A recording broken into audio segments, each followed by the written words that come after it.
Retro.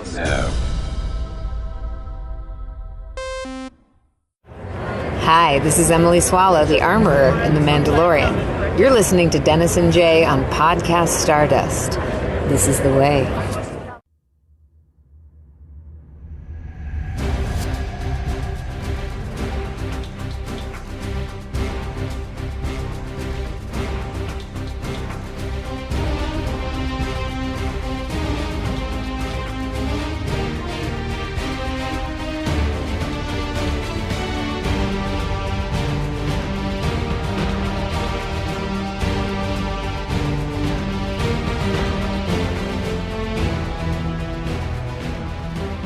Welcome to Podcast Stardust. This is the fully armed and operational podcast dedicated to Star Wars news, reviews, and discussion. I'm Dennis Keithley. And I'm Jay Krebs. And we are ending this week with part 2 of our discussion of The Mandalorian and Grogu. It was so good, we couldn't contain it to one episode. You guys would have been listening forever if we did. But before we get into that, Jay, I want to remind everybody what our social media contacts are before we get started. Absolutely. We are on Facebook and Instagram at Podcast Stardust. All right, this is a line. The signal's boosted to maximum output. The shield's down. We're now broadcasting the galaxy. This is part 2 of our discussion of The Mandalorian and Grogu. So this, again, will be full spoilers. We're going to get the nitty-gritty, all the details of the movie. And if you want to hear our non-spoiler thoughts, go listen to the first 15 minutes of episode 1038, which dropped on Monday. So yeah, Jay, let's go ahead and dive right back into it. And I think one of the biggest things in this movie that surprised me, we touched on a little bit the last time, was Rotta the Hutt. Yes. I was expecting just a couple minutes of screen time for him based on the way that they were structuring the story through the trailers. But he was a huge, huge part of this movie. What did you think about his inclusion in the performance? Yeah. He was a huge part of this movie. Okay, so first of all, never thought I would say in a million years that I love a Hutt. I love Rhoda. He was amazing. And I just thought that Jeremy Allen White did a fantastic job of bringing this character to the point where you just fell in love with him. I mean, there was his empathy, his compassion, his refusal of following in his father's footsteps and being this gangster and this murderer and this just horrible overall person, the trauma that he went through and is still going through, choosing the lesser of two evils in his life as this fighter, and choosing to, a buff Hutt. Yeah. Never knew we would see that. But I just thought that his character, just in and of itself, was just such a wonderful gift in this movie. And I couldn't get enough of him. And I was so happy at the end when he decided to stay with the New Republic and work for them and stay on a Delphi base. And just Zeb saying, I think I have a uniform that might fit him. It was like, oh my gosh, that was just so perfect. And he found his people. You just were so happy for him that he found his people, which of course, I just described the entire movie in a nutshell of Rada. But I just, thinking about where his origins were as Stinky, in the Clone Wars movie, and just being in the little backpack with Ahsoka. And, I wonder if part of what he experienced with Ahsoka and Anakin and just that rescue mission was part of the early seeds of what created his empathy and his compassion and his willingness to break the cycle kind of thing. But I loved him. I cannot say enough about him. So I'm going to shut up now. I'm going to stop babbling. So what did you think, Dennis? Well, first off, I just got to get it out of the way. I thought it was hysterical when they gave the reference photo or holo to the Mandalorian, and it was Stinky as a baby. It's a little bit out of date, but quite a bit. Yeah. Yeah. Beyond that, it's the just to, the whole, whether his experience with Anakin and Ahsoka, maybe it did influence him. Never say never, because Grogu is clearly being influenced by the Mandalorian's behavior and all of this. So who's to say that Grogu as a baby didn't get similarly influenced by Ahsoka and the like? But I don't know. It just seemed like he was so young at the time. Who knows? But I certainly don't remember anything as a baby. But anyway, I'm with you. If you had told me, and perhaps this is why they didn't tell audiences, that a Hutt was going to have this big a role and be this key to this movie, I would have been like, no way. And Right? that Mhm. would have made my expectations really low for this movie. And I think it might have influenced the way I engaged with the movie. I remember when I was in Pittsburgh a few weeks ago watching the NFL draft with some friends, and they just simply aren't as invested in Star Wars as we are. And the trailer for The Mandalorian and Grogu came on, and there was Rhoda, buff Rhoda in the arena, and two of them were like, "What, a buff Hutt?" And I was like, I got to do the whole nerd, well, actually, and did Gracchus the Hutt pictures for them and stuff like that, so they could get the idea that this thing is possible. I But love that.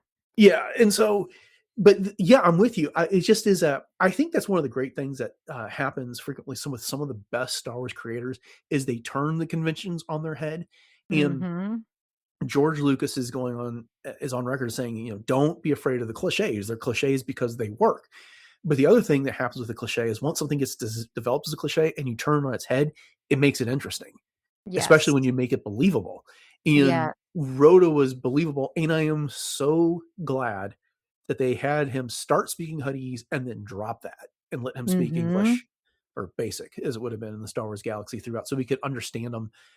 I loved how gentle he was with Grogu Oh, throughout the yeah. movie, and he just absolutely insisted. Is like, I don't care how important this is to you and the Republic. I am not going back to they're just going to kill me. And it's all about a power play. And I don't want that life. I don't want to be involved in that. And he stood up for his ideals and amongst Yes. all this. So fantastic character. I agree. And I loved the fact also that, as we were talking about getting ready for this movie, I was like, oh, whatever. Okay. So we saw a little bit of him in the arena and he's this buff Hut, as you said. And I thought, okay, he's going to be some gratuitous, like 5 minutes, as you pointed out, not very much screen time. And I'm so glad that they did what they did with him because I Mhm. just thought it was brilliant the way that they did that. And I mean, and that's really what Star Wars is all about too, is the relationships and family. And in this case, it was Rada finding his new family. And I just, Mhm. I love it. Love it. Yeah. And I was super impressed with the way they made him move and fight in the pit. It wasn't just a matter of him being the slug and like slithering forward in time. He would throw himself forward. He would drag himself around with his arms to move Yeah. quicker. And he used tact, he would use his tail. They really put some thought into that character. And similarly, like when we get to Nal Hutta and just a broader discussion of the Hutts in general that showed up in this movie, just the way that when he was fighting the twins inside the palace and it was just this brawl, it's like you would not have thought such a thing would have been possible with Hutts, but Hmm. they just went all out with that. I thought it was Hmm. fantastic. Oh, I did too. And one thing I did notice though, did you notice how long Rada's arms are? I mean, Jabba's got these little T-Rex arms, Oh and yeah. Rada's are like long. So I'm wondering if it's because he's muscular and maybe slimmer as as slim as a Hut could be, obviously. Whereas Jabba was just so like bloated that his Hmm. arms were and he was being served his whole life and other than just popping frogs into his mouth here and there, that he actually may have lost some of the use of his own arms kind of thing. It Well, was I a think small detail, but it's something I noticed. no, I think you're onto something there, Jay. I think that if Jabba wasn't so grotesquely huge, his arms probably would have looked longer by comparison. But Mhm. because he's, full of sloth, full of gluttony, in this case, like you said, he sits on a disc the entire time. He doesn't go anywhere. People bring things to him. Mhm. People bring food to him. People bring drinks to him. He smokes his pipe and, stuffs frogs in his mouth. And he doesn't. Meanwhile, you got Rhoda, who is, he was portrayed like a professional fighter, Mhm. boxer, MMA artist, wrestler, whatever you want to call him. After the match, he was getting a rub down. He was getting a Yeah. massage in his nice touch. They Massage just the guns and Yeah. Well, I mean, look, Yeah. don't make too much of it, but it's the say what you want to say about the scope and the overall story about this, which I think is what's going to hold, and maybe some pacing, which is what is going to hold this back, and I think probably is what's holding it back with the critics. but the world building, the imagining, the how thorough they were in creating the environments really shone in this movie. Mhm. Mhm. More of the Hutts. When they get to Nal Hutta, when Mando and Grogu first get there and they're finding out what it is the twins want, that they need, that he guys got to go get Rotta, and that's where he's, and where to find him. They're going room after room. And what do we see? All these Hutts that are just like passed out lying around from all their partying Mhm. and gluttony and things like that. And it was just kind of like, could you imagine if this was like people? This movie would be Right. rated R if that was the Right. case. Yeah. And Uh-huh. but then, and then you get to the twins, and then there they are, perched up on their dais, like, in the middle of the pleasure palace, so to speak. And yeah, so speaking of the twins, okay, I'm feeling kind of stupid because when I was watching the trailers and everything I read about this movie, it was being described as the Mandalorian is helping the New Republic track down Imperial warlords. So once again, just like Rhoda, even though we got the scenes in some of the trailers, and admittedly, I stopped watching teasers and clips from the movie that were coming out over the last 2 weeks Mhm, me because too. I wanted to preserve as much of the new stuff as I could going into it.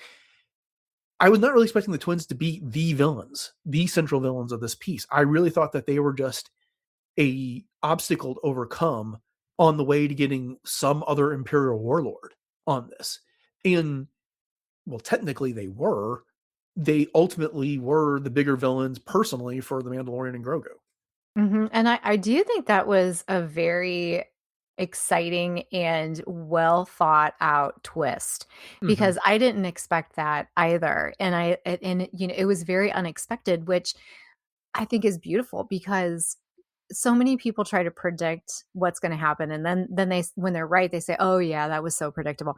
This was definitely not predictable, and I think that that was a brilliant play on their part when they created this story. But I have Mm-hmm. to say, just thinking about, as you said, the gluttony and how it was just, they were just so slothy and everything. This really hit home with me how gross the huts can be. And, Yeah. we know how grossed out Leia was with Jabba. And yeah, he was really gross and that type of thing. But this, I mean, I was like, oh, really? Oh, that is disgusting. So it brought it to that next level and really just made you appreciate how disgusting they are. And Rada is not like that at all. Yeah, he's rejected all of it. Right. He's developed his own personal sense of honor. Yeah. And, he talks about how important it is to him that when people first met him and they knew he was the son of Jabba the Hutt, he was repulsed by them. But as he had success in the arena, they started to cheer for him. And Mhm. you could see how crestfallen he was in the moment when he's in the ring with the Mandalorian, because the Mandalorian tries to break him out, and Rada's like, "No, I want to fight my last." Because he knew if he escaped with the Mandalorian, that the twins were just going to keep coming after him, and he Mhm. couldn't get the Mandalorian to understand that. And I'm not sure the Mandalorian even wanted to understand it in the moment. He just knew that he had a job to do. He had to get Rada out of there, take him back to the twins, so that they could get the information on where Lord Coin is, and that's what Colonel Shaw told him to do. But then when he figures out that, wait a minute, I can get him out without him having to fight in the arena, Mandalorian is working from imperfect knowledge. And so Rada's trying to get through. I was like, no, I need to fight this last fight. And the man was like, but you're going to go up in a Djarak match, which means they're just going to keep throwing monsters at you until you die. Mhm. And he's still willing to do that because what's the difference? If he dies in the ring, he's died on his own terms. If he Yes. if he goes back to the huts, he's probably going to die, but it's not on his terms. And Mhm. so again, that little bit of personal honor that they put in Rada was cool. Again, the character development I think was well done with him. Oh, I totally agree. And you don't and again, it's like you said, it flips the whole convention on its head, and I loved that. So, can we talk about the arena for just the whole Oh yeah. Dejarik match thing? Hmm. Oh my gosh, you talk about Easter eggs, number 1, and the The entire entire thing. Djar table is there. Yes, and even the one monster that picked the other one up over its head, just like you see on the board in the Millennium Falcon, throws down, I mean, you're just talking about that Easter egg right there. But here's the part of it that really the whole PG-13 thing for me is as soon as they threw that one monster into the energy field and it shut down, my hands went up to my mouth and I said, "Oh, poodoo," Yeah. not poodoo.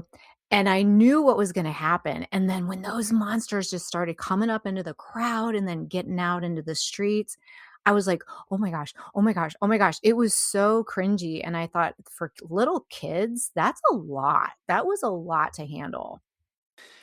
Yes. And so the movie deserved to be PG-13 for that reason Yeah. alone. Yeah. And but the thing is, like, back to the point I was making earlier in relation to this with, Rotta realized, he was just talking to the Mandalorian about how much people grew to love him because he was this champion. And then in the movie, it's like, and they even have this in the soundtrack for this part. They're all starting chanting "kill, kill, Oh, kill."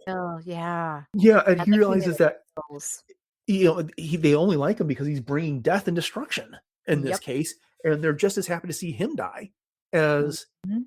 him killing one else. I mean, this is like straight out of all of the Gladiator movies, and I'm not talking about the Gladiator movie, the various Gladiator movies of time that portray that era of Roman history, where the whole point you could keep the populace under control by giving them the food and bread and circuses, and the circuses Mhm. was the gladiatorial combat.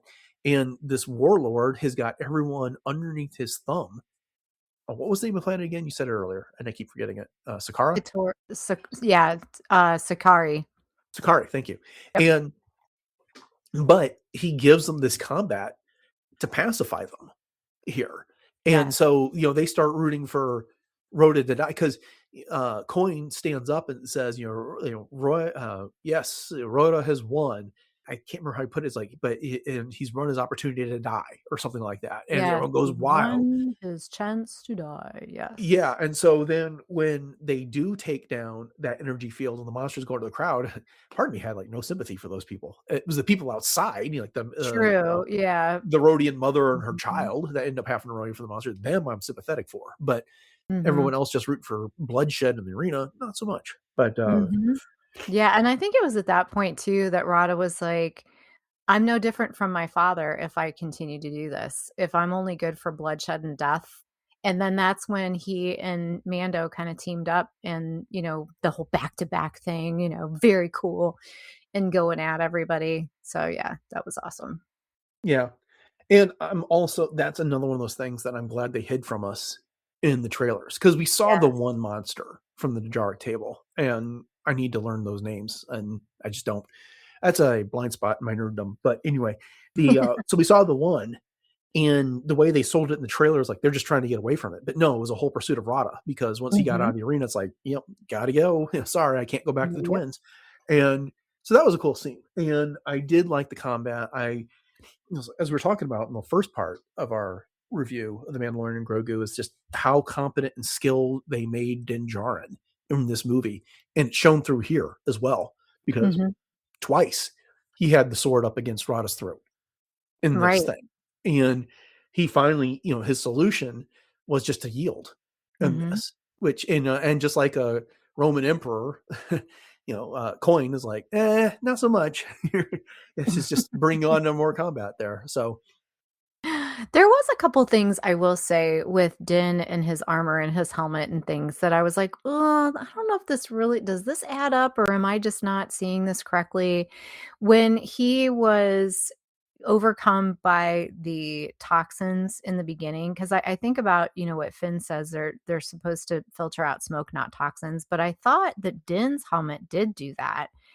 And then, some of the things that he went through, especially with the monster underneath the twins layer on Nal Hutta, and when he finally put his helmet back on, I thought, wouldn't he be better off without it if it's not completely sealed? Because he's just going to get fog and water and, all the things in it. And, so there was some little things like that that I thought, I don't know. Is this really the way it's designed and supposed to be?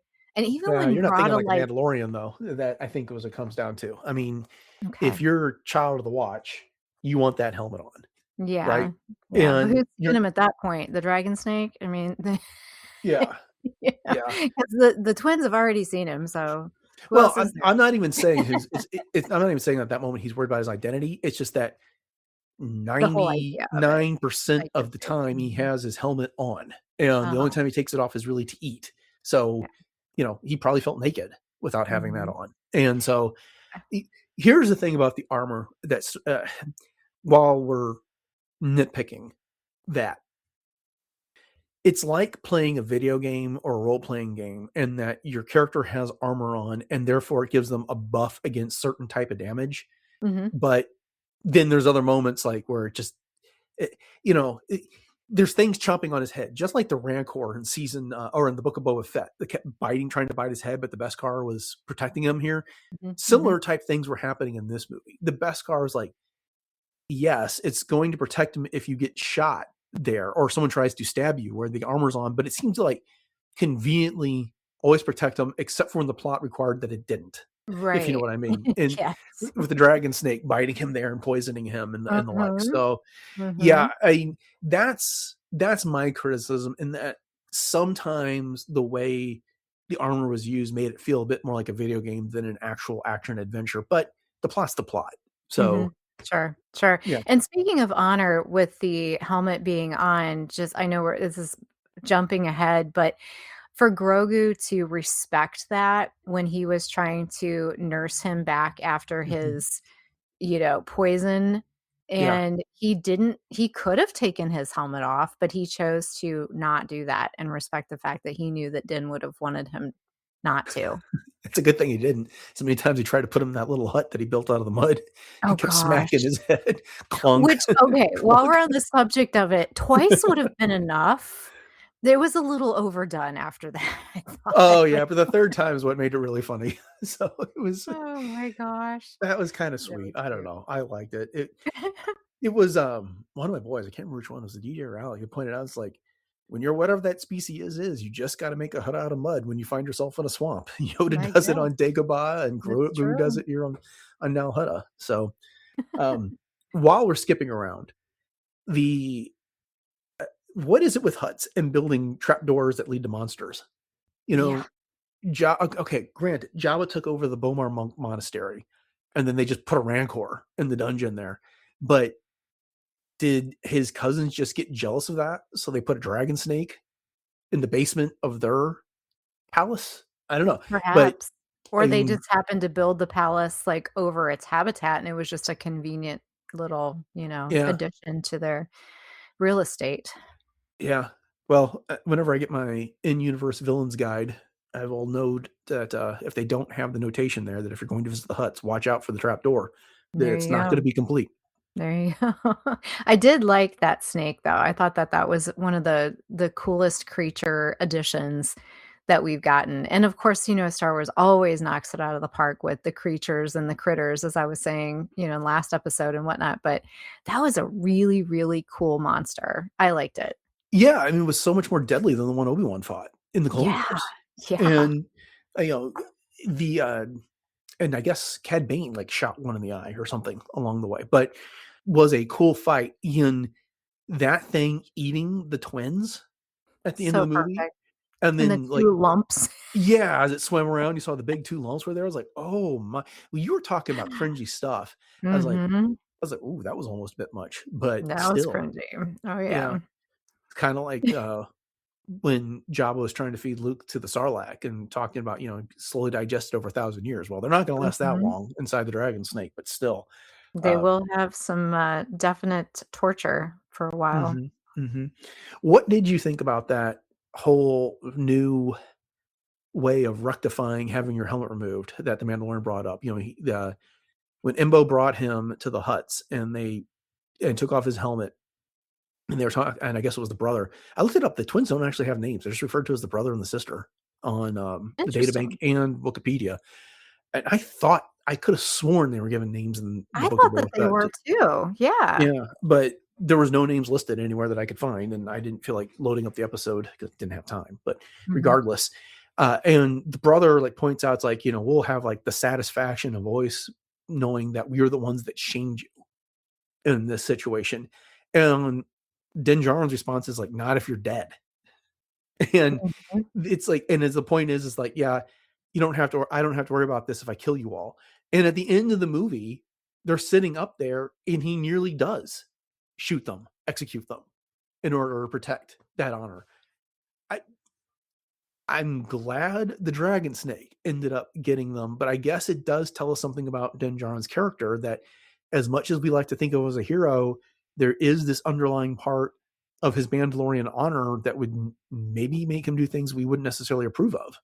Mhm. Well, I mean, in this case, they were villains, so, I mean, I guess part of that could have been their comeuppance, for just everything that they had done up to that point, so it was a convenient, "Well, you've seen my face, and now I have to kill you," kind of thing, but I think a lot of that just goes back to the fact that he is now so into the way, that Mhm. he doesn't wanna do anything remotely against it. And so he's going to that extreme to preserve that vow. And so he'll do, basically anything that will allow him to do that because he doesn't want anyone to know, obviously. Not that it's like against him per se because he couldn't really help it, wasn't voluntary, but now they could be telling people, "Oh, we've seen his face." And so now they have to die because of it. Right. That's just my take. But sure, I get all of that. And I guess this is where I am with this type of thing, is that yes, he subscribes to a particular branch of Mandalorian culture that protects their identity. They don't remove their helmets. The key to it is that no one sees your face. However, he removed his helmet, and Bo-Katan saw his face, and Fennec Shand, and Cara Dune, and Moff Gideon, Luke Skywalker, and Grogu all saw his face. He didn't kill them. He went on a long quest to get to the living waters under the mines of Mandalore. He made that happen so that he could bathe in those and redeem himself. Mhm. It would be really easy to do now, considering the fact that they have Mandalore back. It's a trip. He goes there and he bathes in the water and he's good again. So I guess what I'm saying is that there is a vengeance side that's coming out of him in this situation where it's not like this is his only option. I can understand, basically I'm just saying it says something about his character just beyond the culture in this situation. Mhm. And the other thing about it is like he's doing it right in front of Grogu, right? I mean, True, yeah. yeah, and so, but we got spared that because they ended up getting a fight in Rota and then they fell into the pit. So, Mhm. um, No, those are good points, though. yeah, and I guess Embo also interfered with everything there. Speaking of Embo, we need to talk Mhm. about him. Yes, we do. I kind of went back and looked a little bit of his history because I couldn't remember exactly where he is. This is a character that doesn't talk a whole lot. We primarily know him from the Clone Wars and a little bit of the Bad Batch. But, he's a mercenary / bounty hunter. But he's taken the missions with to protect the village. And you ended up working with Anakin, Obi-Wan, and Ahsoka to protect it from um, Hondo Anaka and his guys. Mhm. And so he was kind of a good guy there. He worked with Shuggy for a lot of years. And so he's kind of been on like both sides of the fence here. But he's dialed in with the Hutts in this one. And so I guess I shouldn't be too surprised by it, but what did you think about him and the role he had in the movie?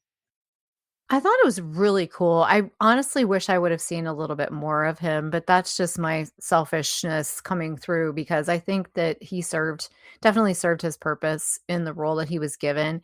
I was a little surprised that he didn't have any dialogue whatsoever, but I guess he didn't really need to. Mhm. And so he was effective without it, and I absolutely loved his Anuba Kaibu. I thought that was so cool that they brought that in as a creature, and they did it so, so well. And Mhm. just the fact that Grogu was able to subdue it, with his little abilities and whatnot. But I thought they did a great job with Embo. But like I said, I just wish that we would have gotten just a little bit more of him. There was another character I wished that of too, but he was one of them. But overall, I think they did great with him. But what'd you think? No, I thought they did as well. I like the fact that they came up with a way for him to subdue the Mandalorian with that trap rather than just like Mhm. outdoing him in one-on-one combat, but then making him look competent later when Mando was fighting him in the Hutt's palace. Yeah, that was And so cool. that was great. But he basically realized it was lost cause when the Hutts were in the pit with the dragon snake, and so he got out. Yeah. I did not realize his old Anuba was named Marak. Which is kind of crazy that they would use that particular name for more than one character, Yeah. especially being so unique Hmm. for an Inquisitor and for an Anuba. Kind of weird. Yeah, but I was trying to because I couldn't not remember when that wolf type creature was called, and so I was looking on Wikipedia, and then I found it, and it's an Anuba, and this one was called Kaibu, and then but the page for Embo pointed out that he had an Anuba named Marak. I was just like, really?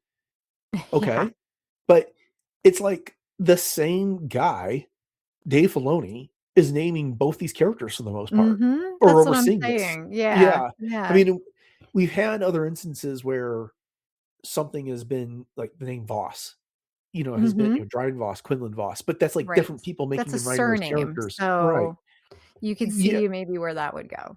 Yeah, sure. But it's just the point is that it's the same guy here. And so I guess he just really Right. likes that name. But I anyway, guess. Yeah, I yeah. wanted to use it again.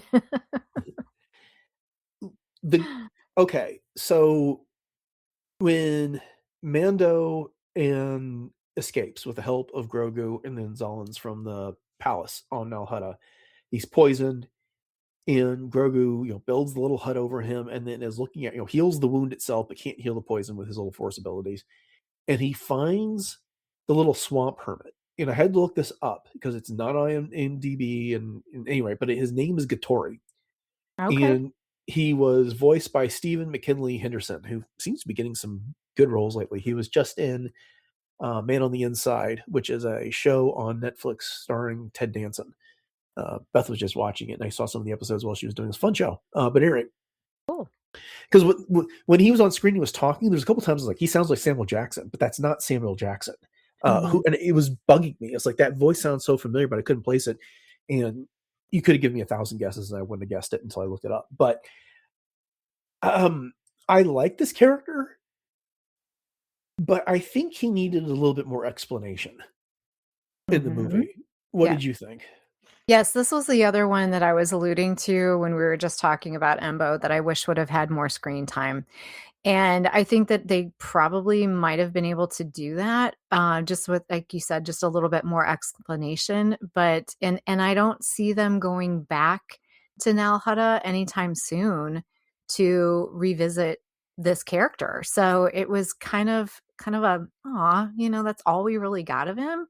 And I kind of figured that he would be the one that would have some kind of a poultice, or he gave to Grogu to, in this case, feed to Din, which was fine. But I think he was very much underused, and I would have liked to have seen more of him for sure, and or just to have a backstory. Why did he end up there of all places?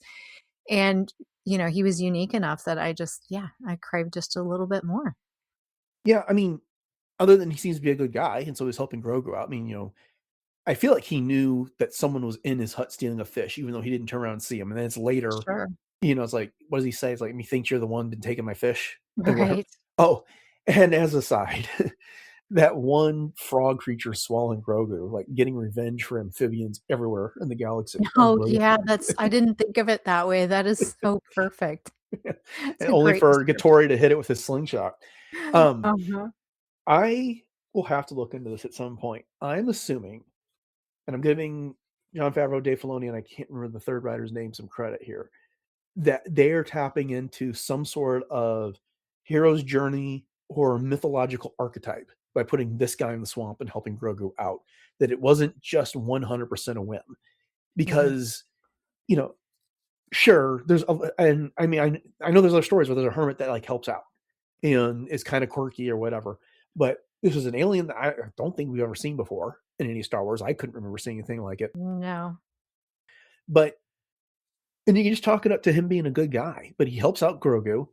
And after he says like, "Oh, let me think you're the one taking my fish," and then he gives him another one, and then talks to him like, "Are you scared?" And Grogu's like clearly understanding and nodding along and whatever. Get back to him, and then when Embo shows up with his Anuba, then he tells him to hide. And when that Anuba starts to get too close, he's like, "Hey, get away from my fish!" And Embo buys it. There, he just acts natural, doesn't act afraid.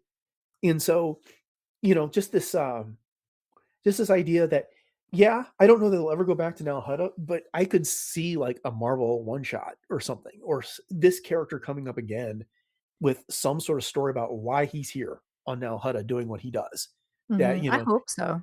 yeah, I mean, did he have a life in the Clone Wars that got disrupted and he's tired of fighting? And so now he hangs out here. Has he escaped here because no one else wants to come to the swamp or whatever the situation is? But it just was I liked the character, but I was just, puzzle's not the right word. I guess, like you said, wanting a little bit, maybe just one line of dialogue. It's like, after the life of whatever, I'm happy to help you. Or these Holts don't look out for anyone, but we got to look out for each other. Something more articulate than that a talented writer could have written in there that would have given us some sense of what this was about.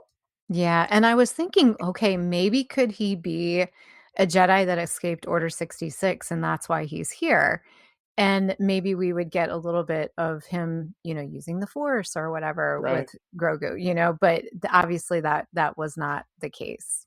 So Yeah.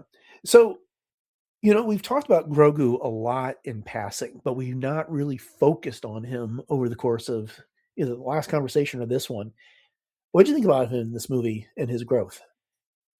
overall, I thought it was a good character arc for him, and it really showed how he was able to be, especially with the Anzellans, he was able to be independent. He problem solved.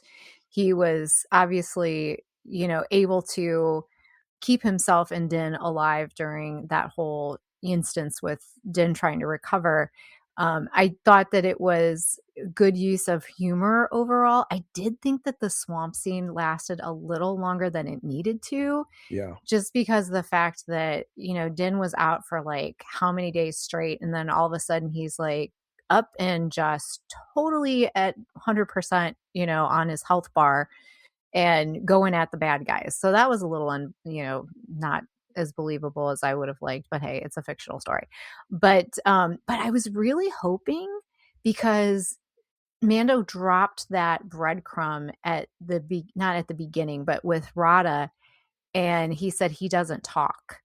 And I was Yeah. really hoping that maybe Grogu would have uttered his first words during this movie, because I mean, he's 50 years old. Come on. Does a kid need a speech therapist? We got to get him to talk. So It does beg the question. Okay, so Grogu's still a baby, and we see scenes like when they first get into the Razor Crest, and this was all over the trailers. Mando's firing up the ship, and then Grogu starts pounding away at buttons. And he's like, no, sit down in your chair, strap in. You can't push the buttons. And then later, when they've got Lord Coin and the speeder and they're heading back to the Razor Crest, and Mando wants him to get the ship ready. And so he's like, you'll press the button that's next to the set. And Grogu has no idea what he's doing, but he's pressing the switches that fire the rocket. Excuse me, pressing the switches that fire the rockets. And so he's all into that. Okay. And Zeb's like, I don't think the kid knows what he's doing. Right. But as the movie goes on, he works with the Unzellans to help rescue Mandalorian. He plants a bomb on the droid. Right. And then he does look after the Mandalorian. He does figure out a way to get food and be largely undetected. And he experiences a lot of development with his skills. Where in the show, he does a lot of things by impulse. When I'm thinking of the arm wrestling match from season 1, where Mando and Cara Dune are arm wrestling and Grogu gets scared, so he starts force choking Cara. That. He does a lot of things. He doesn't always understand what he's doing. He doesn't understand what everyone else is doing. He seems to understand what everyone's doing here, but he just can't talk. So I'm guessing that's like a physical maturation, developmental type of thing that's preventing him from doing that. Yeah, he's kind of in this weird like limbo area where he's supposed to be a quote unquote baby, but yet he's doing all of these really grown up things. Right. So Yeah. It's a weird blend for this species that, he's, like you said, he's 50 years old. And as IG-11 tells us in the very first episode of The Mandalorian ever, it's like different species age differently. And okay, I get that, but they've got a really weird developmental cycle in this situation because he's learning things. In the end of the movie, Mando puts Grogu in his lap and says, "It's your turn." And he presses the button to send him to hyperspace. He's like, wait a minute, isn't that a lever you pull? But okay, that's neither here nor there. right. I thought that too. Thank you. Yeah. So, oh my gosh. Okay, one other thing I have to say that really rubbed me the wrong way is when Din was telling Grogu things like heal, stay. And I Uh-huh. thought, okay, this is a child. This is not Yeah. a dog. I was like, I don't like that. But okay, whatever. Yeah, it was not the best choice. I'll give you that. No, Yeah. heal. Mhm. Seriously? No, no, And no, then also with Rada saying, "Can I feed it?" You know, that was well, kinda that I reminded don't me of that 4th episode when they're on, the world with the shrimp and all the raiders Oh, that come yeah, on and the little and girls are like, look can I feed him?" Yeah, yeah. that was endearing. I don't know, that one was Yeah, just I kinda think that's what they were going for with Rada there, yeah. and, because the other thing that I did like how much Rada there's that one point they're playing in the surf. That was Um, so sweet, so yeah, tender. yeah, it's like Uncle Rada playing with Grogu there, Yes, and loved that. then he tells him, like, "Hey, look after your dad. He's a good man." And again, I'm paraphrasing 'cause I haven't seen this movie enough to start quoting all the dialogue, but um, I liked that Rada could recognize this relationship between Din Djarin and Grogu that he wishes he would have had with Jabba and never got. Mhm, And mhm, so, we get all that dialogue throughout the movie about Rada talking about how different he is from his dad, never wanted to be anything like his dad, and had to overcome his dad's reputation. And now he's telling Grogu, it's like, don't take this for granted. That right, you've got what I want, that I wish I had had. And mhm. so, mm, And you know what too, just kinda hit me as we're talking about this as well, is that who was it that said, "He will outlive you," talking to Din. "He mhm, will outlive you," and I think it was the twins, yeah, and Rada is just a child by our standards.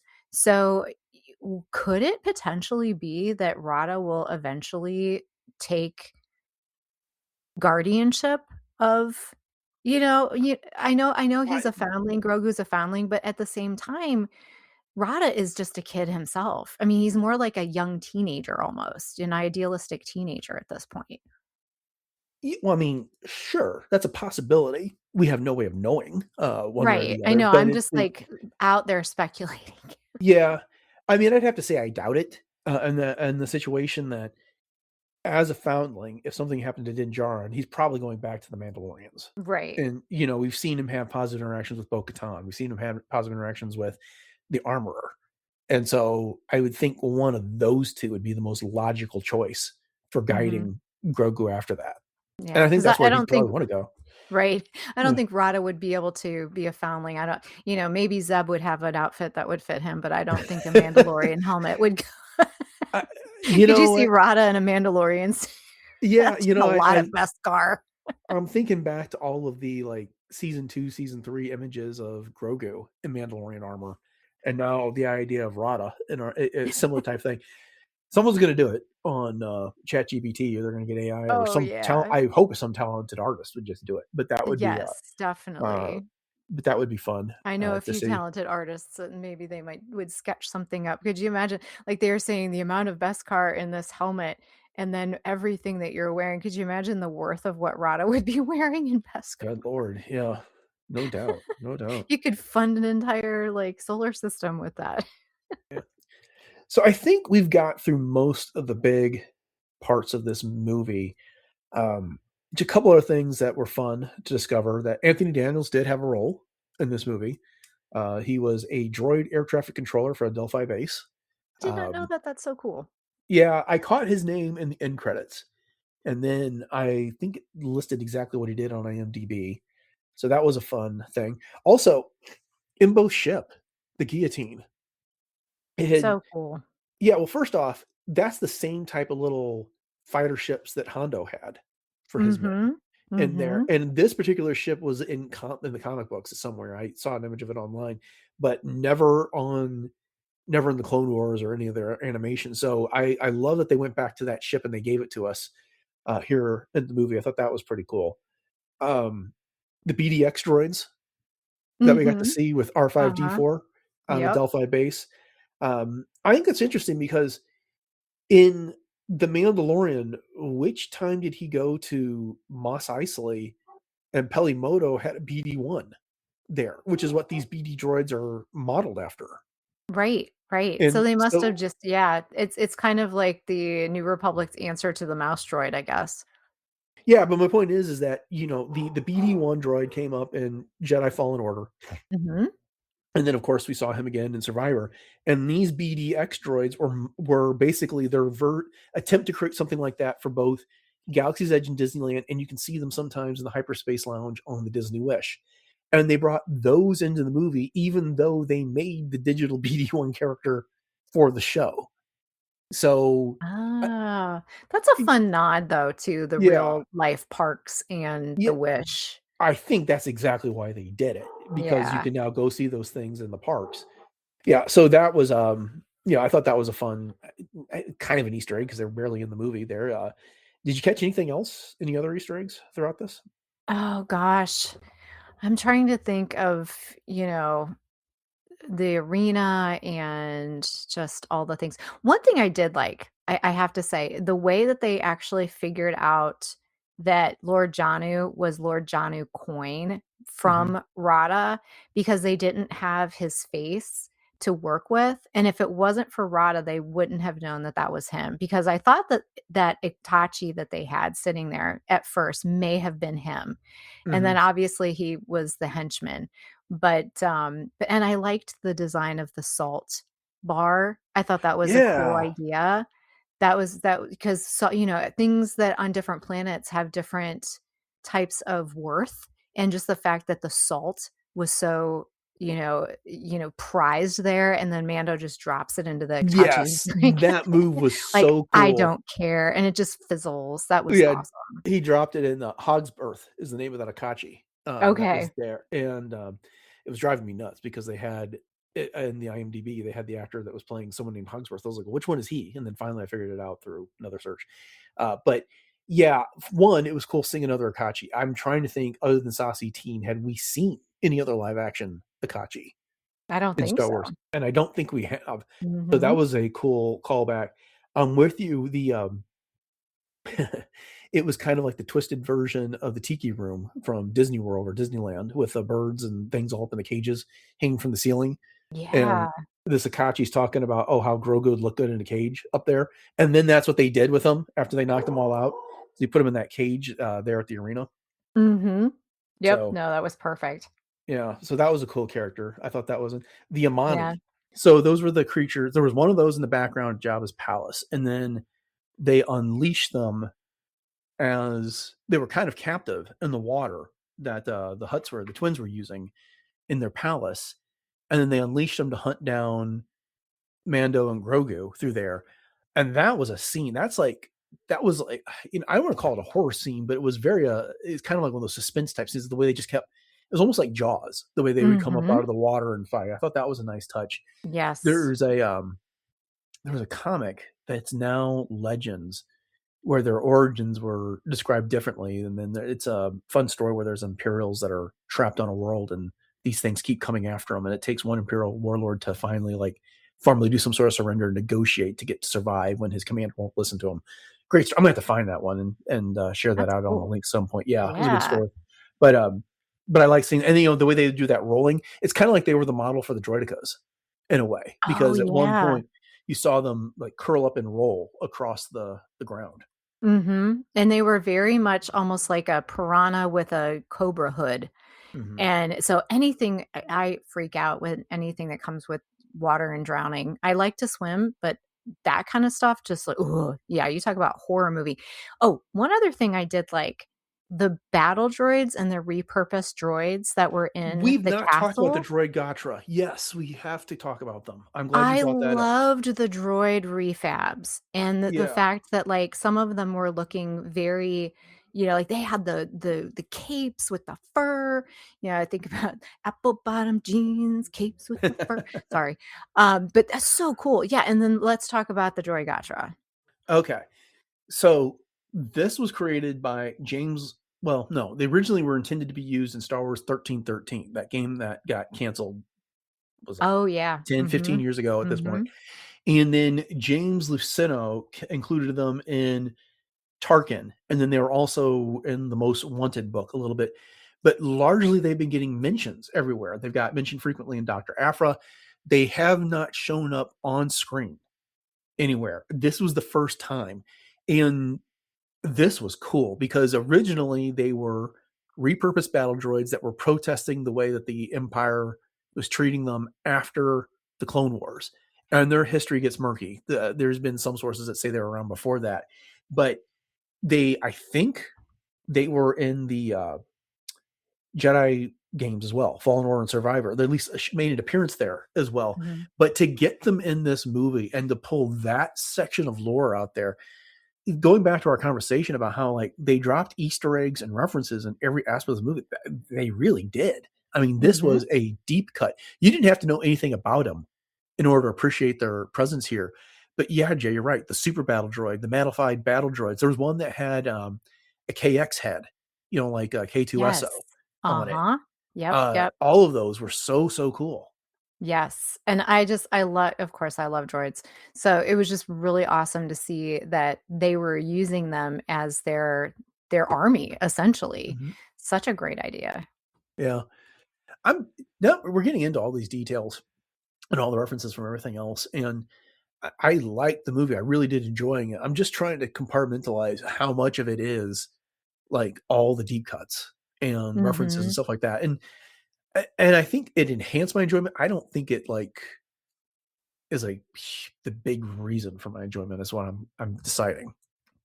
And and there's just so many things in here. I mean, even down to the blurgs at his homestead, just in the little corral type thing. I mean, even just that kind of stuff was a callback to, everything. When he saw them getting upset, and that's how he knew Embo was around. Something wasn't going right. Yep, exactly. Yep. Yeah, we could spend time just on so many things. So, and I'm sure that we will revisit more and more as we get into other episodes for sure. And 5 years from now, we'll be breaking this down on 10-minute segments. Mark your calendars, people. Our movie series, yeah. So, yeah. 2031. Yeah, well, this will be a big topic of conversation over the course of the rest of the year. So, okay, real quick question for you. And this is not fair, I know, and your answer is just what you think in the moment. Okay. This or Maul Shadow Lord? Oh gosh, wow. Okay. In the moment, Maul Shadow Lord. Yeah, I agree. But this is definitely, I mean, it's just such a different Star Wars. I mean, you're talking animation and a different type of story. This was the theater experience. Yeah. Right. And this is the OT 1980, 1977 and 1983 come back to life kind of fun movie. Okay. So this Maul Shadow Lord or Andor season 2? Oh gosh. Wow. Wow. Story-wise, Andor season 2, feel good, just fun story, Mando. Yeah. But you? Best overall, I think, is still Maul between those three, in my opinion. No, this was fantastic. I think it works in a way on screen that those other two wouldn't necessarily have worked as a movie, because Andor season 2 is just too long, 12 episodes. But still, for all the griping that there's like the lack of great Star Wars, we've now had 3 things over the past year and a half that have been that have been really up there. So our blue milk cup runneth over, that's for sure. Yeah, and I think that the whole thing with Maul Shadow Lord too, Dennis, is just the fact that it is core Star Wars. You've got your lightsabers, you've got the Force, you've got the battle between good versus evil, and you've got that just what is at the soul of Star Wars, which of course Andor is great, this movie is great, but it comes back to Maul. And those didn't have lightsabers, so nope, Andor in this sure do not. Okay, did have the Force in this one with Grogu, but all right. Well, we're about out of time, so we're going to go ahead and wrap this up. But Jay, this has been fun. I've been really excited all day to get a chance to talk about these and get to record these 2 parts back to back like this. Real great way to spend the afternoon. So thank you for joining for that, and thank you to all of our listeners for listening to this. We hope you've enjoyed our discussion. We really want to hear what you think about the movie. If we get enough responses, we'll collect them and share them in an upcoming episode. And Jay will give you those social media contacts and our email in just a bit. But if you have enjoyed this and you want to make sure that you get whatever other discussion we have about The Mandalorian and Grogu or Maul Shadow Lord or Andor Season 2, The Force Awakens, as we're breaking that down over the course of the year, our Darth Bane Book Club, make sure that you are subscribed to the podcast and you'll get all those episodes downloaded automatically for you. We're available on pretty much all the podcatchers. And we'd also appreciate your ratings, reviews, comments on whatever pod service that you're using. And let's start trying to collect those a little bit more. I've been a little bit lax, but I'm going to try and do better about that. But we do appreciate all of those when we do find them. And then I would also invite you to go check out the show over on retrozap.com. All previous 1,039 shows are there, which is going to be a lot more than what you're going to get on your podcatcher, which usually only carries the last 1 to 300 episodes of the show. And we've covered it all from 2019 on. So the very first episode of The Mandalorian, The Rise of Skywalker, and everything that's happened since on the screen it's been covered here. It has Jay, indeed. Yeah, you want to go ahead and remind everybody what those social media contacts are that I've been teasing? Absolutely. So the easiest way to get in touch with us is on our Facebook and Instagram pages, and you can do that at Podcast Stardust. And you can also get in touch with us through our email, which is podcaststardust@gmail.com, especially if you have something a little longer than what fits into a DM or something of that nature. And you can check us out also on our various other ways to listen to us, including YouTube and YouTube Music. So please head over to both of those, like, subscribe, share those. We also have a plethora of Pinterest boards for some fun ideas for everything Star Wars. And I do need to update those with some Mando and Grogu things and some Maul things and whatnot. So be patient with me. I will get those updated very, very soon. And then we also have, if you're looking for some Podcast Stardust merch, our TeePublic store. So we have 7 different show logo designs available on all kinds of fun things, from apparel to coffee mugs and lots of fun stuff. They're changing things up over there all the time. So if you want a good surprise, head to the link in our show notes and check out that TeePublic store. Okay, so you remind everybody what's going on with cosplay. Yeah, so pretty active here lately with cosplay. So you can check that out on Instagram at j.snipscosplay. So my Mandalorian is definitely getting a lot of mileage here lately, as well as always my Ahsoka from Clone Wars seasons 3 through 5, as well as my fourth sister Inquisitor, speaking of Maul Shadow Lord. And I was hoping she was going to make an appearance there, but that's neither here nor there right now.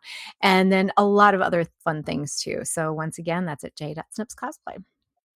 Okay, so upcoming on the show, and I'm doing some quick mental calculations because we did this on a spur. So Monday, this is coming out on Friday. So Monday should be the next entry in our Clone Wars rewatch. So that would be episode 20 from season 3. And then on Wednesday, it's the next entry in our Darth Bane book club. So I think that's like chapters 13 through 15 they'll be going over, or something like that. So be on the lookout for those. All right.